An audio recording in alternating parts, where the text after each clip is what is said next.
Public school Hyderabad में अटकल 70 million रुपयनि जी लगत सां साइंस जी मुख़्तलिफ़ शबनि जी तमीर कयल 13 लेबोरेटरियुनि इफ़्तिताह कयो। इन हवाले सां टेलीफोन लाइन ते तफ़सील ॿुधाए रहियो आहे हैदराबाद मां दिलदार अली। जी दिलदार अली, छा तफ़सील आहिनि? जी, पब्लिक स्कूल हैदराबाद में अटकल 70 मिलियन रुपयनि जी लागत सां साइंस जे मुख़्तलिफ़ शोबनि जे तामीर कयल 13 लेबोरेटरियुनि जो divisional commissioner Hyderabad Mohammad Abbas Baloch, chairman तालीम बोर्ड मोहम्मद मेमन ऐं director private school Hyderabad region Mohammad Anwar Qureshi सां गॾु इफ़्तिताह कयो। डिविज़नल कमिश्नर हैदराबाद मोहम्मद अब्बास बलोच चयो त पब्लिक स्कूल हिकु तारीख़ी तालीमी इदारो आहे जंहिंजो हैदराबाद जे लॻभॻि 100 खां वधीक स्कूलनि सां मुक़ाबिलो आहे। तंहिं करे हिते पढ़ंदड़ शागिर्दनि जी अहिड़ी तयारी कराई वञे जेके अॻिते हली CSS ऐं PCS समेत ॿिया चटाभेटी जे इम्तिहाननि में कामयाबी आणीनि।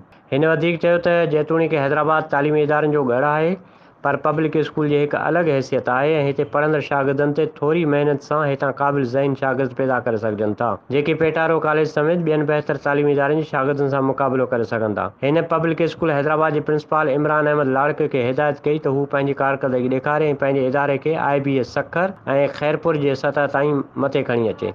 हिन खेसि इहा बि हिदायत कई त पब्लिक स्कूल में कोरोना जी मौजूदा सूरत हाल खे नज़र में रखंदे सरकार पारां मुक़ररु कयल SOPs ते अमल करायो वञे। उन मौक़े ते पब्लिक स्कूल हैदराबाद जी principal Imran Ahmed Larak divisional commissioner Hyderabad खे पब्लिक स्कूल जी कारकर्दगी बाबति तफ़सील ब्रीफिंग ॾींदे ॿुधायो त पब्लिक स्कूल में 3500 शागिर्द तालीम हासिल करे रहिया आहिनि जिन खे सहूलियत फराहम करण लाइ साइंस जे मुख़्तलिफ़ शोबनि जे 70 मिलियन रुपयनि जी लागत सां कंप्यूटर सां लैस कुल 13 लेबोरेटरियूं तामीर करायूं वयूं आहिनि जिन जो अॼु इफ़्तिताह कयो वियो आहे। जी वॾी महिरबानी दिलदार अली तव्हांजी।